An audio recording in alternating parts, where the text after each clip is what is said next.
Welcome to today's session. How do I conduct an audit of an integrated management system? Welcome, I'm Andrew from IRM Systems. There's our website. A lot of our work is obviously around helping organisations conform to management system requirements and vital regulatory requirements. We largely do that through a software platform called Mango. If you have a look on our webpage, you'll see a link to Mango there. Some of the resources I'm going to talk about in this session, you can find a link to our blog page or our resources page. So today's focus is really about in auditing an integrated, if we have to go out and audit an integrated management system. So within our business, if we have combined one or more of our management systems, how could we approach that audit? Or if we were auditing some process requirements, procedures within that integrated management system, like the asset management and safety system, for example, how could we approach that audit?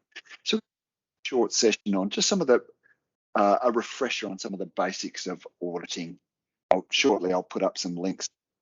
If you're new to all of this, you can go and have a look at some courses that are probably more of a starter course. This course, you've probably conducted some internal audits before, probably familiar with internal management system auditing processes.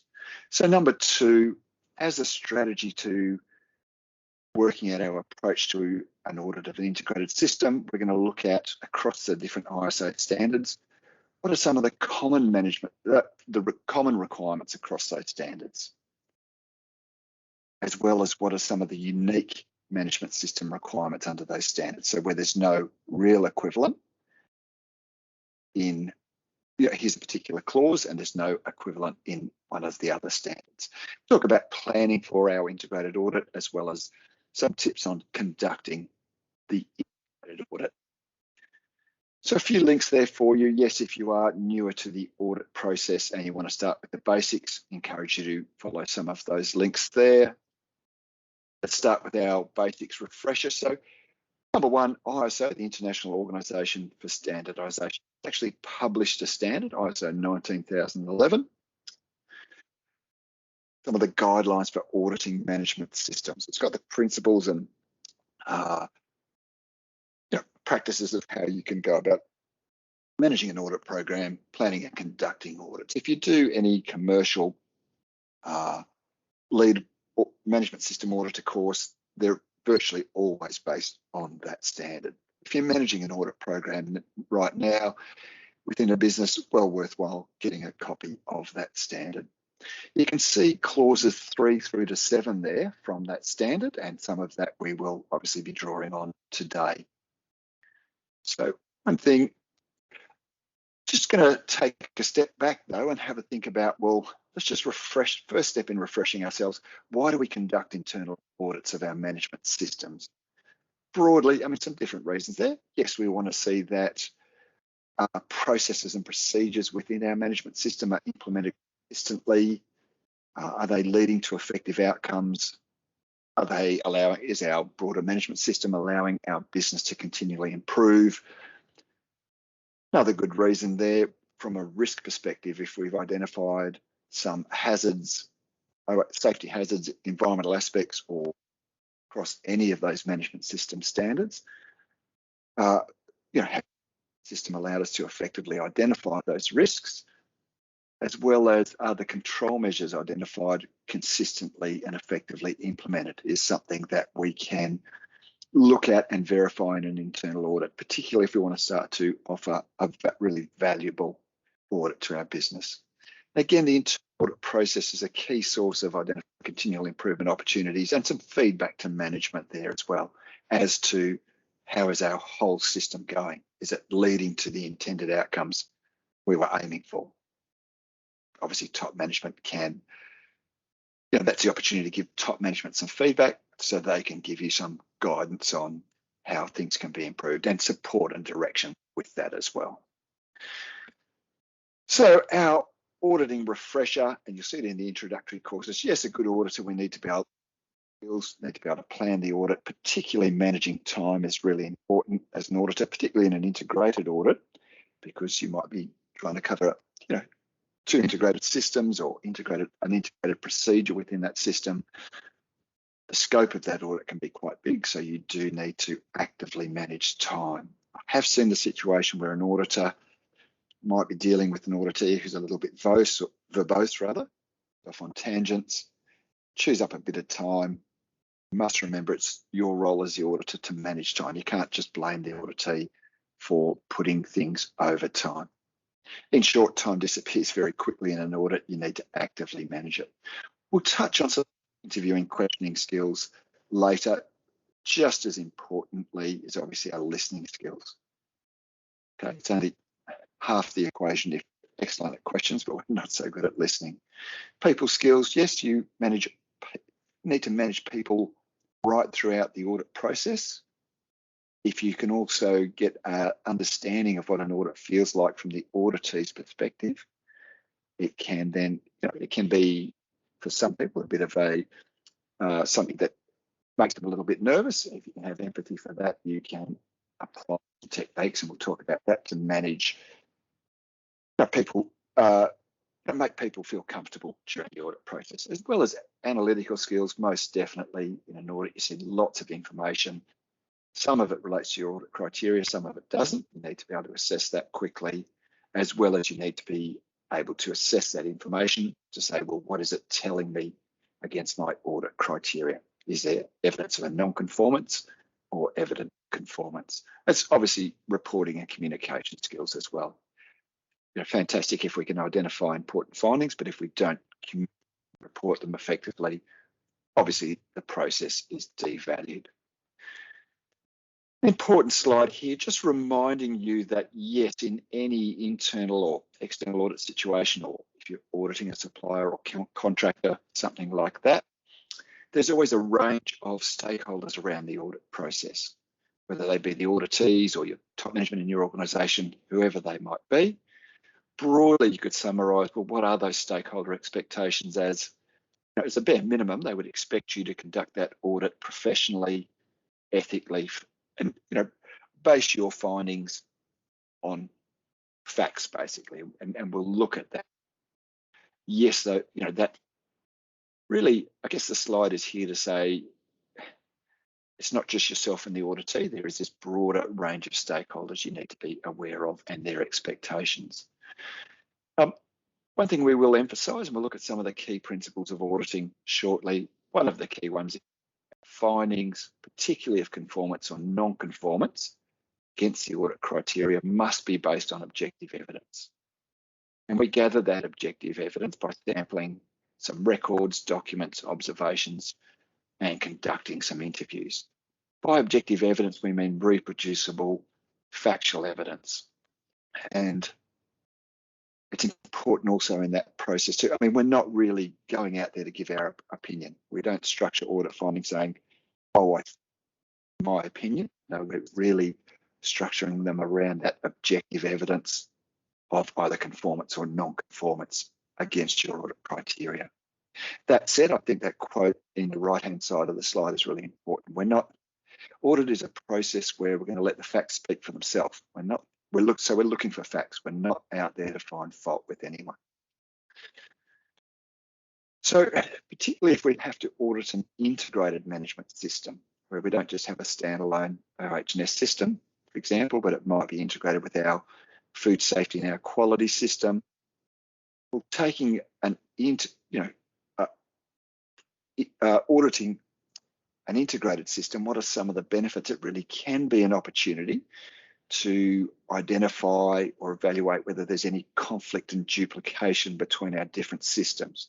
So what I mean by conflict, if we've got the safety system, there's procedural guidance in there to staff saying one thing, and then the food safety system, it's got procedural guidance saying exactly the opposite thing. That's what we would call conflict between the instructions we're giving to the workforce. And by duplication, yes, if there's a procedure, I'll give you an example. Very often we see an organisation will have an integrated system and they've got a corrective action process under their food safety, their environmental management system or EMS. and their occupational health and system and their quality system. And they end up with 4 corrective action processes. There's an obvious opportunity to reduce that duplication there, as well as barriers within the, between the systems, and share good practice, i.e. if we've seen a really efficient and mechanism under the food safety system, well, could it be more broadly applied to those other systems as well? I think the last couple of dot points are really important as well. If you're just auditing a procedure within a safety system or just a safety system, I mean, that's challenging enough. If we're now doing an integrated audit, it does take more planning and preparation, and it can be something you need to be cognizant of. It can be more challenging for the auditees as well. And we'll talk about some strategies to manage that shortly. So this is really a summary of clause 3 pulled out of that ISO standard 19011. It's just saying, I'm not going to read all the definitions here. It's just saying, yes, standard, some of the terms and definitions you'll see around internal or external audit processes, yes, the standard has defined all of those. I'll just touch on the first couple and tie them together. So any audit, we almost can't define it as an audit unless there is some audit criteria or requirements to audit against. And what that means is there's either, let's say it's that safety system, there's either a procedure or some process requirements that are preset, either by the team developing the system or that department within the business where the procedure applies, and that we are going to audit against in our audit. You can use the terms audit criteria and requirements interchangeably, but fundamentally there must be some criteria to audit against. That means we're not really going out into the work area to make up what we think we should audit against or what's important. That's preset for us. And if you're not sure what it is, you need to spend some time getting familiar with that before you go out. I'll give you a little example there. If the boss at your site said, oh, I want you to go out and do an audit with the work team of the safety practices, you would be entitled to say, well, boss, what criteria do you want me to audit against? If the boss said, I want you to audit against safe work procedures 1, 2, and 3, yes, it is an audit. You've got criteria to audit against. If the boss just conversely said, I don't know, go out and tell me whether you think the team are working safely, I mean, you might still do that exercise, obviously, but the question would be as to whether you would call that an audit or not. Fundamentally, and again, we'll see it in the principles, I think that third point as well, and we've already said we're out there to gather objective audit evidence against the criteria. We're not making up what we're auditing against, and we're not giving our opinion about how well it's happening. We're basing that on objective. So we will spend a little bit more time in our refresher on these principles of auditing. They're fundamentally important, and if you can't meet one of these principles, let's look at the fourth one, for example, independence. If I'm about to audit, the general rule of thumb for management system auditing is I shouldn't audit work I've conducted myself, so the records I'm looking at is actually records I've created myself, or work conducted by a team I directly manage. We would say that's not impartial enough and independent enough. Okay, so again, if you're not 100% sure you can meet one of these requirements, is to discuss that with the audit program manager or someone in your business before you start. We don't want a stakeholder at the end of the audit saying, well, hang on, you're less than independent, so that might compromise the objectivity of the audit. That would be a difficult situation to be in. You're better to work through that prior to the audit. So let's quickly look at the others. Integrity being the foundation of professionalism. Yes, we act ethically and with integrity at all times in the audit process. We're free from any inducement or bias. Things like that are absolutely fundamental to an audit that would be acceptable to all those stakeholders we talked about. So fair presentation is, yes, based on that evidence we've gathered, obligation to report truthfully and accurately, not put any slant on it or tone anything down. It is part of our obligation just to report the evidence as we found it, basically. Okay. So due professional care, It's really an extension there of what we've said, that it's to be professional at every stage of the audit and apply professional diligence and judgment as we go. Confidentiality is an interesting one because whether it's hard copies or electronic data and documents, you do get to see information for the purposes of the audit only that you may not otherwise see within the business. From my experience, auditees are often quite concerned about how you treat that information. So if there's any sense from their perspective that you're treating information less than confidential, then yes, that can affect how willing they are to share information in the audit. I'll give you an example there. If you happen to see some, let's say some management level documentation as part of the audit, you're auditing some of the leadership functions and it's stating something in there, the future of the site or the business, that's obviously not what we talk about to anyone outside the audit. You're getting to see that information for the purpose of the audit only, and you need to treat it respectfully. Independence we've covered. Evidence-based approach means, yes, we're getting objective evidence and it's going to be reliable and reproducible so we can have, all stakeholders can have confidence in your audit findings and conclusions. Again, ISO 19011 sort of defines what all the roles or responsibilities in an audit process could be. Again, I won't cover them all here, primarily for an internal audit. Be an auditor, or if you're working with, let's say, 2 other auditors, you might appoint the more experienced person as your audit team leader, just to coordinate things and manage the audit team. Quite often, you'll probably find yourself working on your own. There is the auditees, the person and the team that we are auditing. Okay. Again, if you want to see any of those roles and responsibilities and what they mean in further detail, have a look at ISO 19011.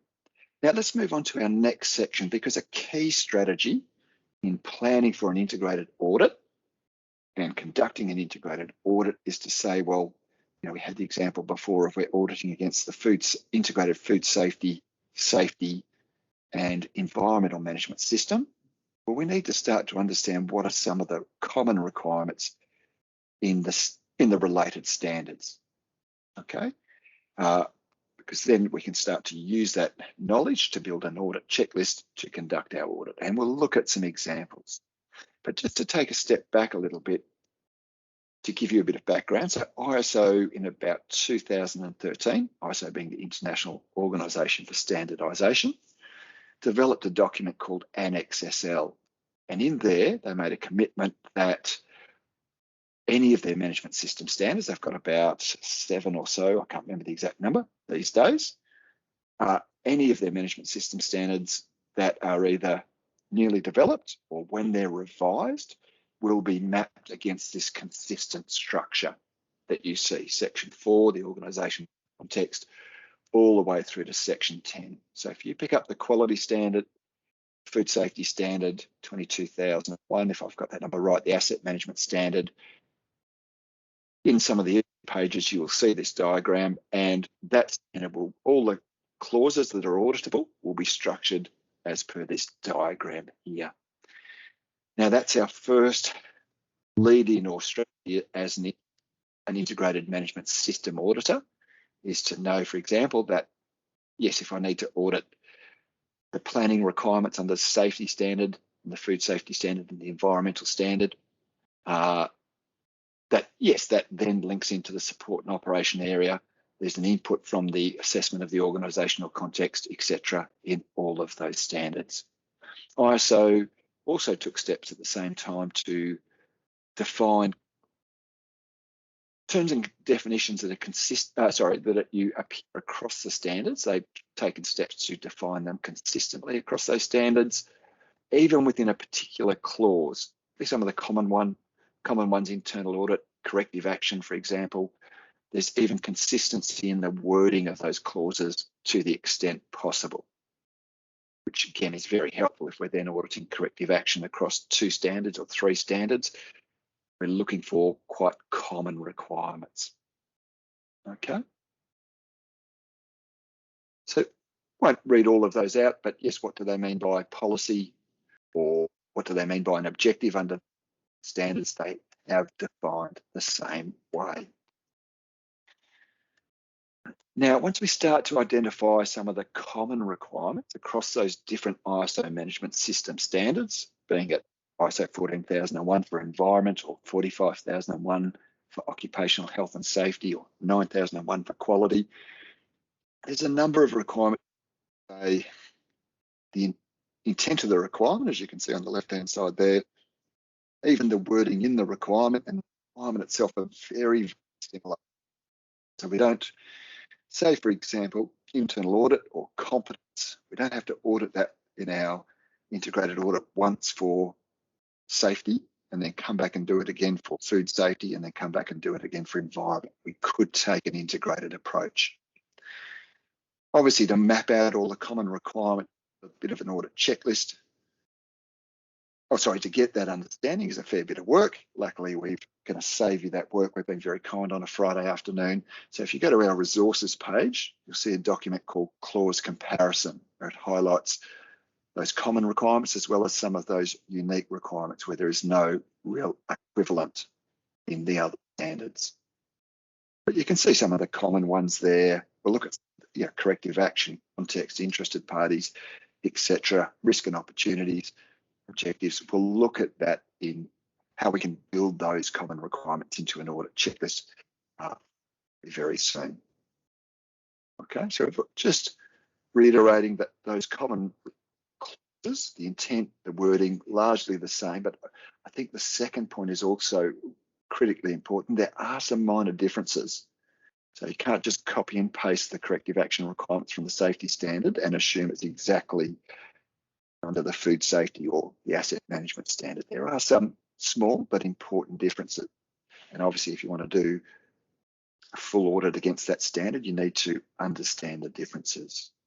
Okay, and we'll look at building an audit checklist based on those common requirements in one of the coming sections.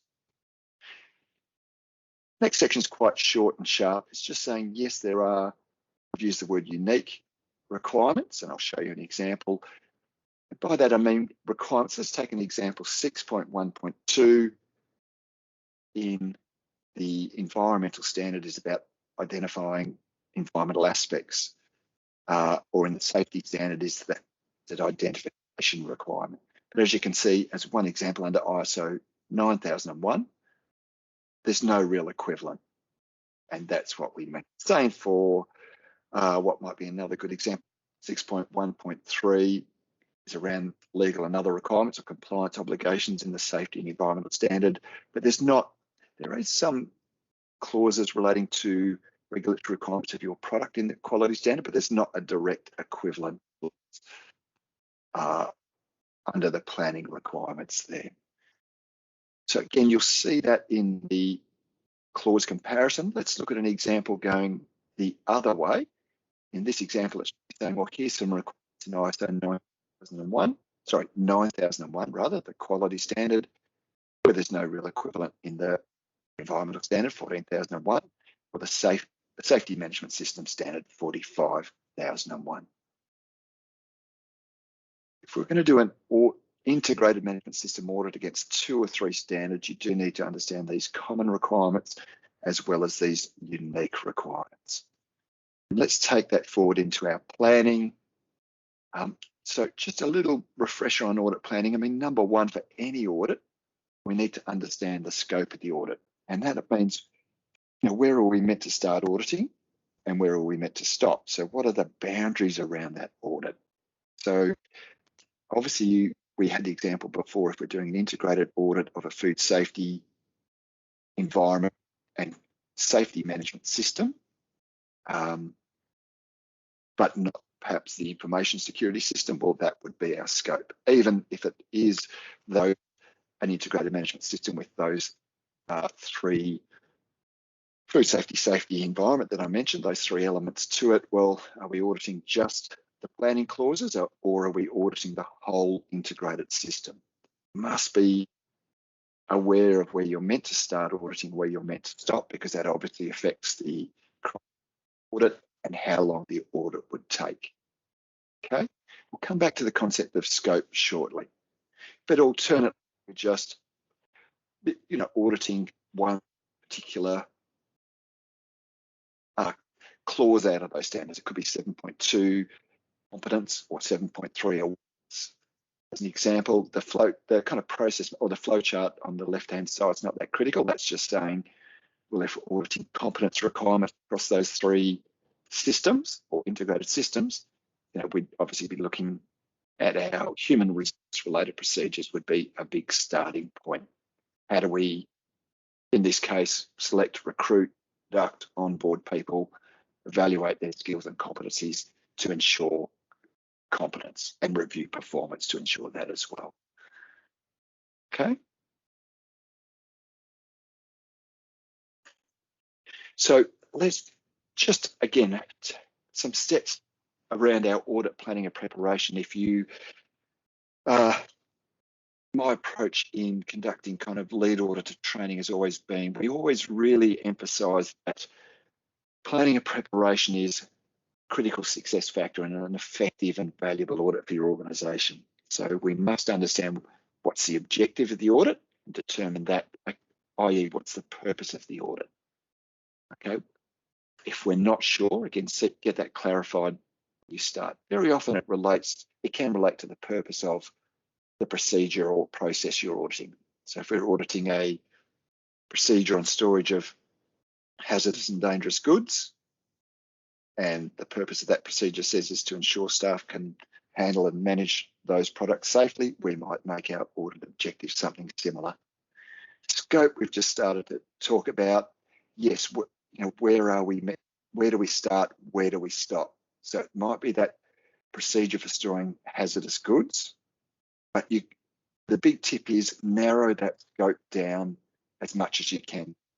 In a multi-site business, so we're meant to go to all sites within our business, head office and the depots and the project sites, or is it just at one site? And even at that site, is it with all team departments there, or is it just one department? Okay, if it's just, let's say that department is the warehouse, that's specific. It's not all warehouse processes and procedures. It's just that specific handling procedure that we are going to audit with the warehouse. That's our big tip we give in lead auditor courses, is narrow that scope down as quickly as you can. Completely silly example I give in that course is, if you're planning an audit with no boundaries around it, let's say you're sent out, I'm based in Australia, let's say you're sent out to audit the Australian Defence Force, 50,000 employees, thousands of sites.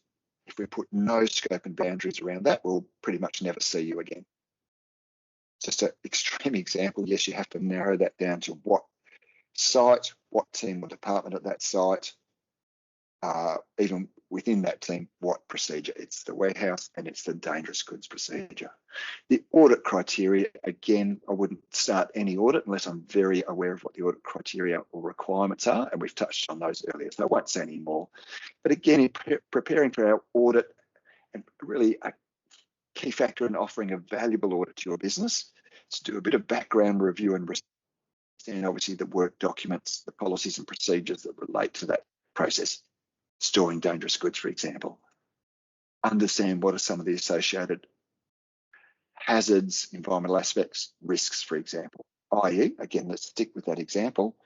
If we're all procedure on storing dangerous goods, I've got no awareness of the related safety hazards, I don't have to turn myself into an expert on that, but some of the key hazards associated with storing dangerous goods, then we're obviously going to conduct a much more valuable audit. We're always sampling and we're always, time poor. So if we're aware of some of the key risks, we can spend a little bit more time targeting that and having a look at it. That's a key strategy in offering a valuable audit to your business. Again, in that warehouse, if it's a more quality audit, we want to know some of the broad customer requirements, even some of the, again, don't have to turn yourself into a legal expert, but let's say from an environment safety perspective, food safety perspective, what are some of the broad legal requirements that might apply to that? You might even go and have a warehouse manager a week or so prior to conducting the audit, just a very broad understanding of that. performance history, I put that there in italics. It's saying, well, what sources of data do we have in the business that tell us about some of the strengths and weaknesses of performance of that in the warehouse? So it might be, say, for example, some past audit results, some incident reporting data. It might be customer complaint data, etc., etc. Now, I've put it in italics because I want to explain why we're looking at that data. Again, it's looking at that data so we can identify, again, so that we can, say, for example, of this previous audit results or repeat incidents, we can spend a bit of the audit time looking in a bit more detail as to what might be going on there, or whether that issue's been effectively addressed, and that's offering a valuable audit to your business. But I've italicized it because I'm saying, something we'll talk about later is, or we've started to talk, being objective, letting the facts talk for themselves, speak for themselves rather. So, i.e., we're not looking at that performance history data to go in with any preset or preconceived ideas about how well the warehouse team will meet the audit criteria. It's just so that we can target certain areas in a bit more detail and offer a more valuable audit. Information step is really number 3, just checking with the auditees, touching base, a little bit of communication to say to the warehouse team leader or manager, for example, are you aware we're coming to do that audit next Wednesday as planned in the audit schedule? Just so we can confirm everyone's aware of it and what we're doing. Step 4, do we need an audit plan, a simple document outlining things like the date of the audit, by time, so who do we need to speak to and when do we need to speak to them, what the scope and criteria are, things like that. Now, you can apply a little bit of common sense or maybe the keep it simple approach there. If you're auditing someone in your own team, someone who sits directly next to you, and they're a very experienced auditee, you've audited them 4 or 5 times before on the same process, you may not bother. You might just say, hey, are you ready to start the audit in 10 minutes? But hang on, if we're going to another site to audit that warehouse team where we don't know them so well, we're not sure how aware they are of what's going to happen and why it's happening. So hence, and when they'll be needed, hence that's why we put together an audit plan. Where it says time there, again, let's be respectful to auditees and assume most people in the business are busy. So we can't really say to that warehouse team, we'll just be ready sometime next week, particularly the team leader, they're going to be busy. So let's say, yes, we're coming on Wednesday and we need to speak to the team leader between 10 and 10:30, and then some of the warehouse staff between 10:30 and 11:30. Don't keep people hanging around wondering when you might turn up. So some of the knowledge an integrated management system audit would need, yes, we need to understand concepts of, what is a management system and the structure of them and how do they function, what's the intended outcomes, things like that, as well as knowledge of the relevant standards. So I said food safety and environment management systems. We've got to understand our audit criteria, but a basic understanding of the ISO standards that underpin our kind of management system is important as well, which is really, the next 2 points there. Broad understanding of the regulatory framework abroad and some of the key risks in the activity, and we've covered on some of those other ones already, as well as knowledge and skills of the audit we plan an audit, for example. This is the first example of an audit, how we start to build an audit checklist, and this is based on one of the common requirements. There's this clause 7.2, and all of those standards, information security, food safety, asset management, etc., is around competence requirements. Now, I think this example is based on quality environment. Oh, sorry, I'll just read it out there. This is where the clause has some quite consistent and common requirements. Up the top of this checklist here, if I can get my little mouse to work. So up here, we look across the 4 dot points there. These requirements are consistent across asset management, quality, information security standards, safety standard as well. Okay, but this is an example of what we touched on before. Identify the commonality of those requirements, build it into a checklist, but don't forget to really keep an eagle eye out for some of the minor differences. And in this case, the asset management standard 55,001 goes a little bit further and says the requirement is that our business periodically review current and future competency needs. That's a statement or a requirement that you don't see in those other standards. Okay, so you can see that pattern. This requirement's not unique. There's a lot of commonality. Let's pull out what's common, as well as let's just be cognizant of those minor differences as well. If we're going to do a full audit.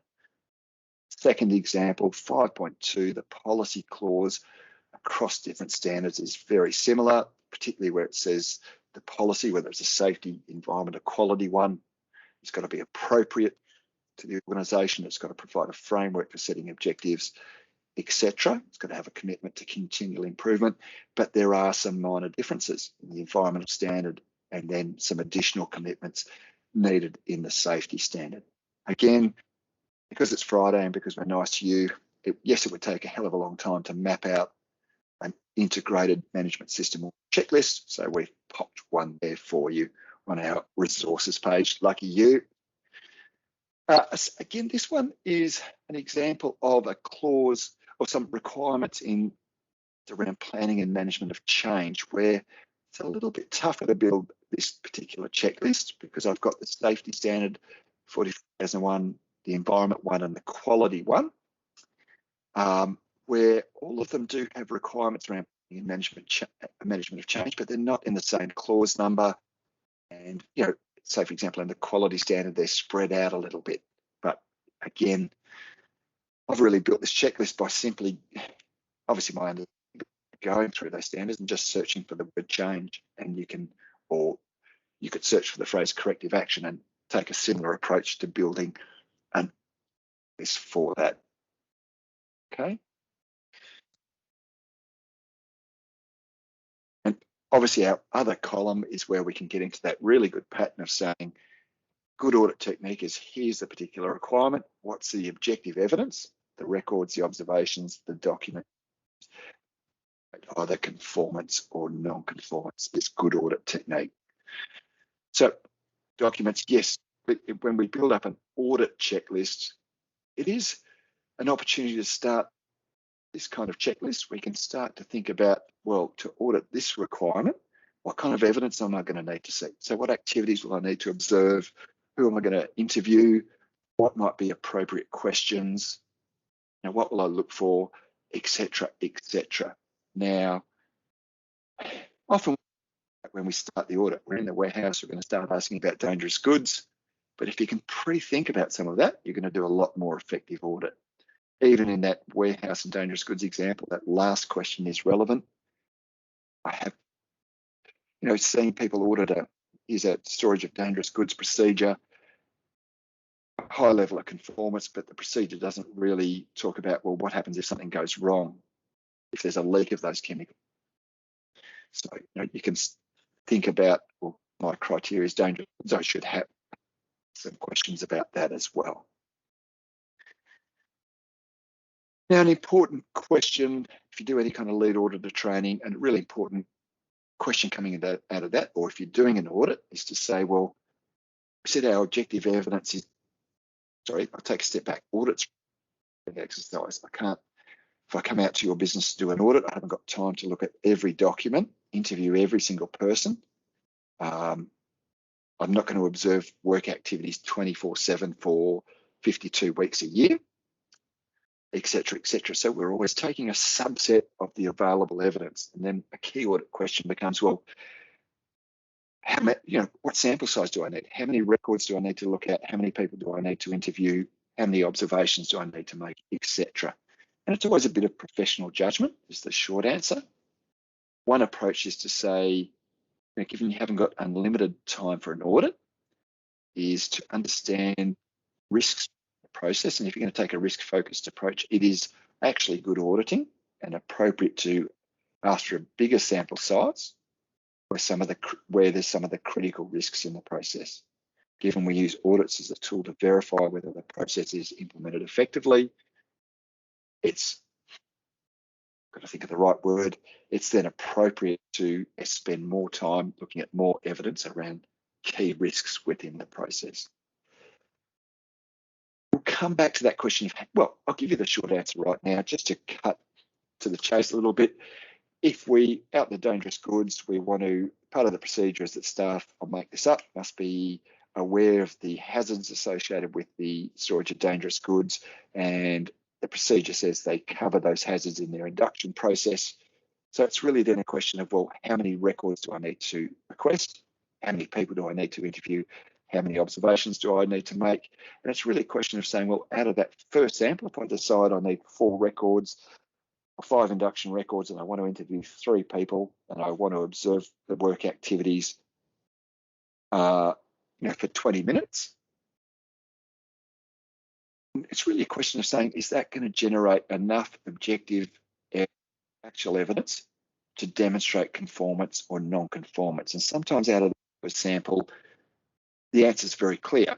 There's very clearly a non-conformance. There's evidence of conformance, and that's fine. It's the answer to this question of how much evidence is enough, if you've got clear evidence to support your finding, it's probably, from a time management perspective, it's probably time to move on. Put together your finding and move on to the next requirement. So say, for example, if they came back and said, well, we've got no induction records, and you interview 3 people and none of them have got any idea about storing dangerous goods, and across your other evidence, clearly they haven't implemented anything, as an example, then yes, you would raise it. There's not much point asking for more evidence, so we'd raise a non-conformance. But what happens quite commonly is we're a little bit in a common situation is you can be in the middle ground there, the kind of no man's land, where out of our first sample, 5 records interviewing 3 people, etc. At the end of that, it's not clear whether it's a non-conformance or whether it's a conformance. It's not black and white. It might be that one record wasn't quite complete. One of the interviewees was not quite sure on something. And you're asking yourself, is that, those minor exceptions, is that a non-conformance? Is that representative of a real breakdown in the process? Or was that perhaps an isolated incident and the process is effectively implemented? So we're in that, to cut to the chase, how much evidence is enough? The short answer is, if you can't make a factual finding of conformance or non-conformance, you must ask for more evidence, more records, interview more people, etc., until you've got a very clear factually based finding. The other comment there about sampling technique is just to say, as the auditor, you've got the right, you want to draw a sample of records and interviewees, etc., that's representative of what's really going on. You do get some auditees who, not necessarily because they're trying to steer you in the wrong direction, but they plan and prepared, so they tend to say, well, here's the induction records I want to show you, and here's the people I want you to interview.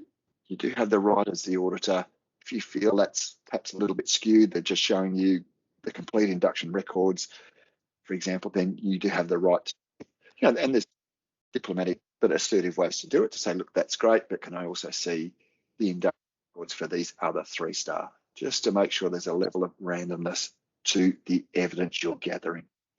So let's look at the steps involved. We're nearly at the end in conducting our integrated audit. So we've built our checklist for that particular requirement, like the policy requirement, and then yes, it's simple sampling, putting together a sample of records, documents, observations, and interviews until we can draw or make a factual finding, fact-based finding of conformance or non-conformance. This is just an example of when we're conducting the audit. So if we're auditing, let's say, let's stick with the warehouse example, we're auditing their procedure for management of suppliers and subcontractors. That's where, when you're reviewing and preparing for the audit, you might look through that procedure and say, well, what are the mechanisms or processes, procedure for engaging and evaluating suppliers and subcontractors? So they might have a mechanism in there to request for a pricing or request for a quotation. They might evaluate those quotations they receive from different suppliers, and then they might award a contract to the successful supplier. And that's really saying, well, depending on what integrated criteria we're auditing, I'll change the example. Let's say it relates this case to quality, information security and asset management. Well, it's starting to say at these different stages and across the different mechanisms in the procedure, do they consider, say for example, when they're putting out a quote, do they consider or have criteria in there relating to those different elements, asset management, information security, etc., put together when they evaluate them and put together contract conditions, or when they say, for example, down here, if they do performance reviews of suppliers, are they looking at criteria, again, relating to asset management, information security and quality in that example? Or as you can see, some of the text on the side here is probably relating more to safety and quality as an integrated audit there, or even food. Just on, I guess it's a good example if you're auditing a process requirements or procedure within your management system from the perspective of a number of different standards, then just work your way through the process, looking at how it's applied to those different elements. Very short, sharp slide here. It's just really, I guess, a little bit of risk-based thinking to say, and I guess it, again, if you understand some of the, I guess, risk management thinking behind this, is to say, well, in any good system, particularly to prevent a high risk, they should have some of their risk control measures should be preventive in nature. We want to stop them, say, for example, a major dangerous goods spill from happening, but also be risk control measures in there that are reactive. And it's just a little tool for you as an auditor, if we're auditing that warehouse and we looked across the procedure and there was a high level of compliance with the procedure, but 99% of it was focusing on the preventative measures. That's where we're auditing against the procedures, but we can also, you might base your finding back in the environment safety standards, say for example, which also say you should consider the emergency preparedness in relation to those dangerous goods. That's all. It's just a little tool to help your thinking.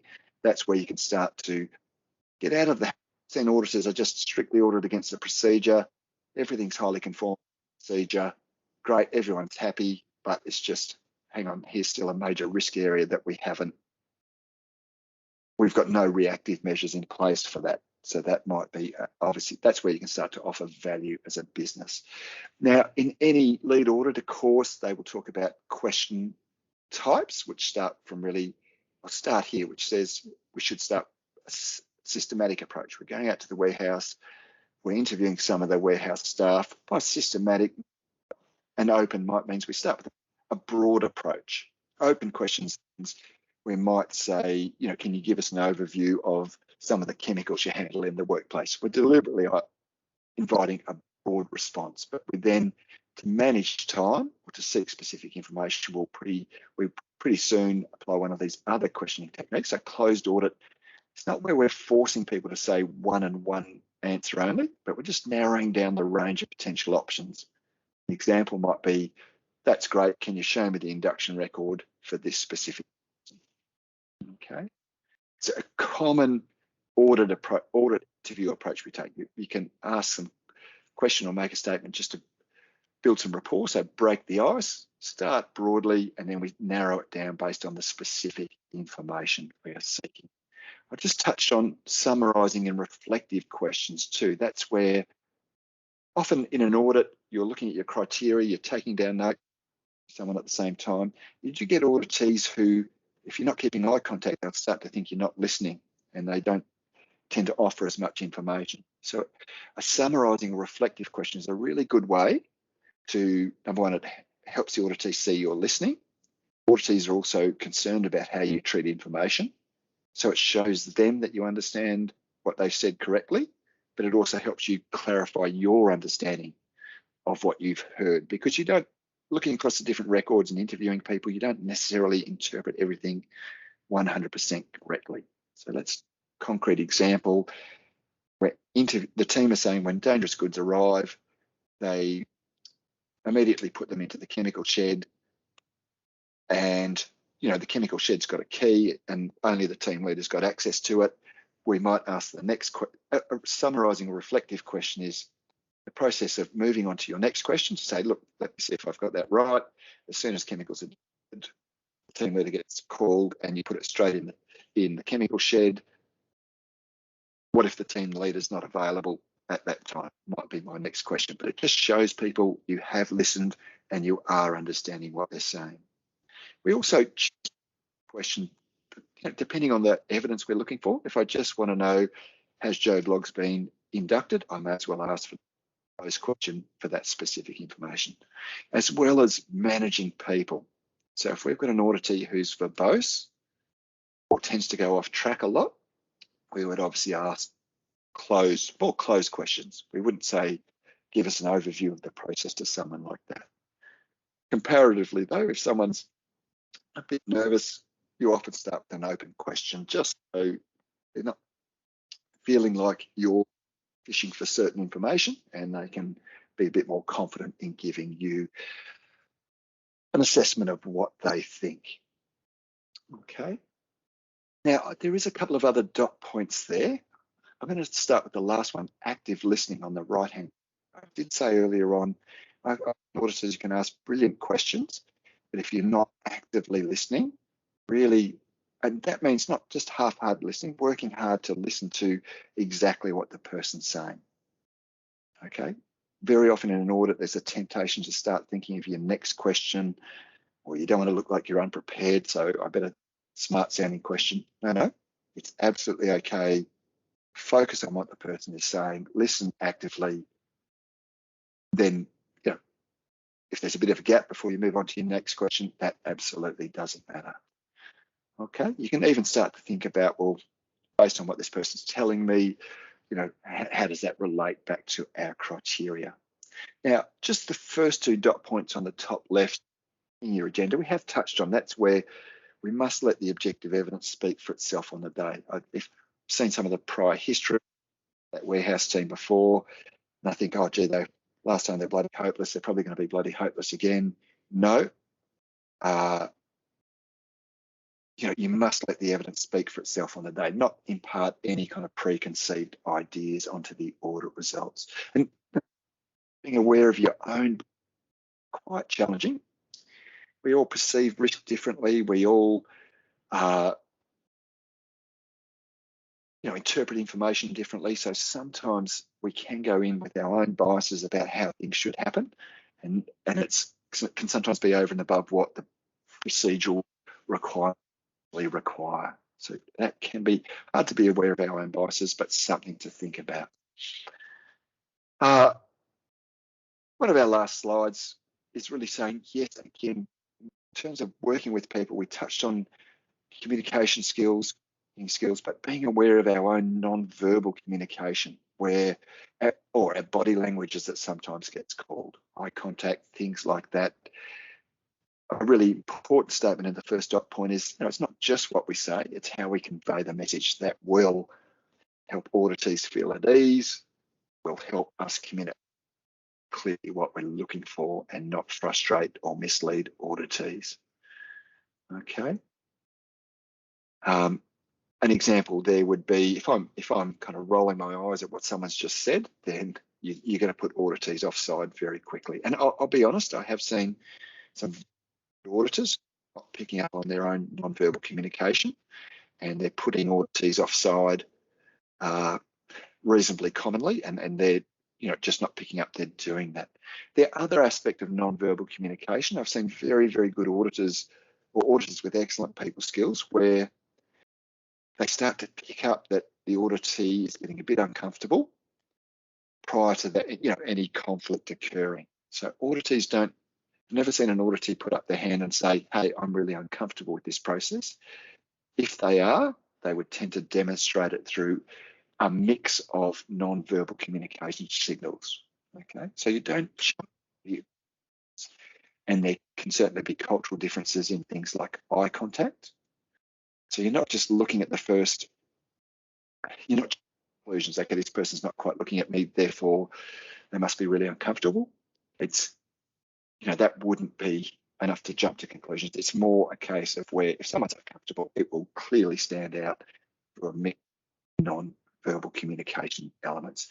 If you're perceptive of that and aware of that, you can start to try different approaches. Perhaps a really good example, let's say you've got an operator out in the warehouse and I'm saying, can you tell me as per 16.1 in the procedure, what do you do next? If that person's uncomfortable, a really good technique is to say, well, can you show me how you store the dangerous goods when they come in? A lot of staff from an operational background, their comfort zone is demonstrating what they do rather than answering a whole series of technical questions. That's coming back to our question about how much we're always sampling an audit, how much evidence is enough. And I think we've probably said enough on that one. Yeah, we asked for an initial sample of a certain number of records to interview a certain number of people, look at a certain number of documents, make some observations. Our short answer was, if we're not clear and can't make a factually based finding at our first sample, only choice is to ask for more until we can make a factually based finding. I think that's the last slide. Yes, it is. Thanks for listening. Feel free to get in touch through our website. We hope you've got value out of today. Thanks very much.